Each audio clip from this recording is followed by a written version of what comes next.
Hello everyone, myself Prachi and welcome back to my channel. I hope आप सब लोग अच्छे होंगे और इस टाइम पे जोरों शोरों से अपनी स्टडीज अच्छे से कर रहे होंगे और एग्जाम्स में सिर्फ 4 से 5 दिन बाकी है। और यहाँ पे एक क्वेश्चन सबके माइंड में है कि how to manage 1 day before exam. जो एग्जाम के 1 दिन पहले की या 2 दिन पहले की छुट्टियां हैं उसको किस तरीके से मैनेज करना है, उसमें कैसे आके हमें पूरे के पूरे सिलेबस को कंपाइल करना है, रिवाइज करना है। तो कुछ पॉइंट्स है जो मैं फॉलो कर रही हूँ, लाइक एग्जीक्यूटिव में भी किए, प्रोफेशनल्स में भी कर रही हूँ। और ये टिप्स कोई भी फॉलो कर सकता है, चाहे आप एग्जीक्यूटिव के हो चाहे आप प्रोफेशनल्स के हो। करना क्या है, सबसे पहले हमें अपने इन्हीं दिनों के अंदर एक प्लान आउट करके रखना है, क्योंकि अगर हम अपना प्लानर अभी नहीं बनाएंगे तो एग्जाम के पहले हमें समझ में ही नहीं आएगा कि हमें करना क्या है। आधा टाइम हमारा सोचने में चला जाएगा कि हमें इस टाइम पीरियड को मैनेज कैसे करना है। सो बेसिकली करना क्या है, 3 चीजें करनी है जो हमें करनी है।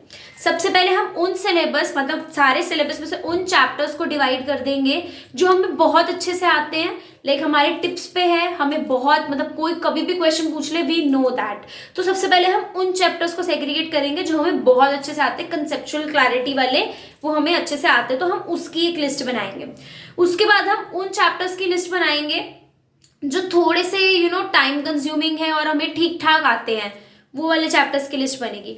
और उसके बाद फिर उन चैप्टर्स या उन टॉपिक की लिस्ट बनेगी जो टोटल रटाफिकेशन है, जो हम आज याद करते हैं और कल भूल जाते हैं। लाइक अगर प्रोफेशनल्स की बात करूं तो ऐसे बहुत सारे टॉपिक है, बहुत सारे चैप्टर्स हैं जिसमें बहुत सारे पॉइंट्स दिए हैं, बट हम आज पढ़ते हैं और कल भूल जाते हैं कि एग्जैक्ट 5 पॉइंट्स थे क्या। अब बात कर लेते हैं, हमने इनको 3 कैटेगरी में डिवाइड कर लिया। पहली जो हमें बहुत अच्छे से आती है, दूसरी जो कि ठीक ठीक आती है और कंसेप्चुअल वाली ही है, एवरेज मीडियम है, जो हो जाएगी, थोड़ा सा टाइम देके रिवाइज हो जाएगा। एंड तीसरा इज जो हमारे को टोटल रटाफिकेशन है, जिसके पॉइंट्स हम भूल जाते हैं। सबसे पहले जिस दिन हम एग्जाम से आएंगे, सबसे पहले आके हम टारगेट करेंगे अपनी उस कैटेगरी पे जो हमें बहुत अच्छे से आती है, एंड वो मैक्स टू मैक्स हम 3 से 4 से 5 घंटे लगा के उस कैटेगरी को फिनिश कर देंगे पूरा रिवाइज करके, बिकॉज वो हमें बहुत अच्छे से आती है, हमारे टिप्स पे, हमारे कमांड में है। देन हम कैटेगरी नंबर 2 पे शिफ्ट करेंगे जो कि हमें ठीक ठाक आती है और जो थोड़ा टाइम कंज्यूमिंग है, उस पे जाएंगे। देन उसको यहां तक जब हम पहुंचेंगे तो आई थिंक हमारा 80% सिलेबस कवर हो जाएगा और 20% सिलेबस ऐसा होगा जिसकी पॉइंट्स, जिसके टॉपिक्स हम लोग भूल जाते हैं बार बार याद करके। जो टॉपिक ऐसे हैं जो टोटल रटाफिकेशन वाले हैं, उसको हम, जो एग्जाम से पहले का टाइम है, लाइक हमारे पास आफ्टरनून तक का टाइम होगा, तो जो आफ्टरनून तक का टाइम है वो रटने वाले टॉपिक हम उस टाइम पे रिवाइज करेंगे। क्यों?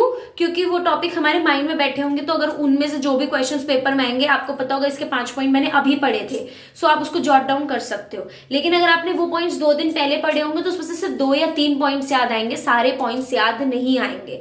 सो ये हमें मान के चलना है कि वो जो बहुत गंदे गंदे टॉपिक्स है, बहुत रटने वाले टॉपिक्स हैं, वो हम, मुझे एग्जाम से पहले का सुबह का टाइम हमको मिलेगा, वो लाइक ऐसे हम सुबह 6-7 बजे से जब पढ़ने बैठेंगे तो हम उस टाइम पे उसको पूरा रिकॉल करेंगे, रिवाइज करेंगे। बट ऐसा ही नहीं कि आपने आधा सिलेबस उस दिन पर डाल दिया। कुछ टॉपिक्स होंगे, कुछ कॉन्सेप्ट्स होंगे, या कोई 1-2 चैप्टर्स होंगे जो इस टाइप के होते हैं, बाकी सारे उसमें से समझने वाले भी होते हैं। तो ये आपके लिए बहुत जरूरी है कि आप इस कैटेगरी को डिवाइड करें और उसके अकॉर्डिंग अपने 1 डे बिफोर एग्जाम को मैनेज करें। और 1 डे बिफोर एग्जाम में कोई नई चीज लेके मत बैठना। एक चीज का ध्यान रखना कि जो भी आप लोग पढ़ रहे हो एक बार में पढ़ के डन हो जाना चाहिए। उससे रिलेटेड इस टाइम पे प्रीवियस ईयर क्वेश्चंस देखने मत बैठना, बिकॉज अब वो टाइम नहीं है। जस्ट अपने नोट्स पे रिलाई करना, जो आपके पास नोट्स है, और प्लीज मॉड्यूल खोल के रिवीजन मत करना। इस टाइम पे मॉड्यूल खोल के रिवीजन मत करना। जो आपके पास नोट्स प्रिपेयर्ड है, जो आपके इंस्टीट्यूट ने बनवाए हैं या आपने खुद बनाए हैं, जो आपके पास प्रिपेयर्ड है, बस उसी से रिवाइज करना। और अगर कोई चैप्टर ऐसा है जो बहुत टाइम कंज्यूमिंग है, अगर मतलब आपको ऐसे 5-6 घंटे ही लग जाएंगे उस चैप्टर के अंदर, सो अगर आपने उस चैप्टर के लिए शॉर्ट नोट्स बना रखे हैं, जो मैं हमेशा से कह रही थी, वेल एंड गुड है। बट अगर आपके पास शॉर्ट नोट्स भी नहीं है तो आप उन चैप्टर्स को मैराथन खोल के वहां से फटाफट अपने टॉपिक्स को क्लियर कर सकते हो। अगर वो कंसेप्चुअल क्लैरिटी वाले है तो, लाइक टीचर ने बोला सेक्शन नंबर 149, तो आपके माइंड में क्लिक होना चाहिए, इंडिपेंडेंट डायरेक्टर क्लिक होना चाहिए।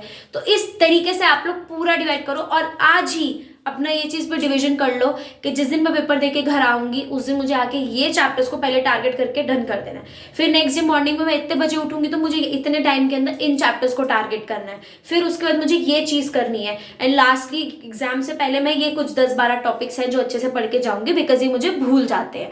सो this is how we should plan our 1 day before exam. I hope आप लोगों के एग्जाम्स बहुत अच्छे जाएं। एक छोटी सी वीडियो मैं और डालूंगी जो बहुत इंपॉर्टेंट टिप्स हैं एग्जाम्स को लेकर के, एग्जाम में कैसे अपीयर होना है हमें और किन बातों का हमें ध्यान रखना है। आई होप आप सब अच्छे से एंजॉय करें अब अपने इस टाइम को, टेंशन भरे टाइम को। सबके लिए ये सेम होने वाला है, आपके लिए, मेरे लिए, everybody. So all the very best, see you in the next video, till then take care, bye.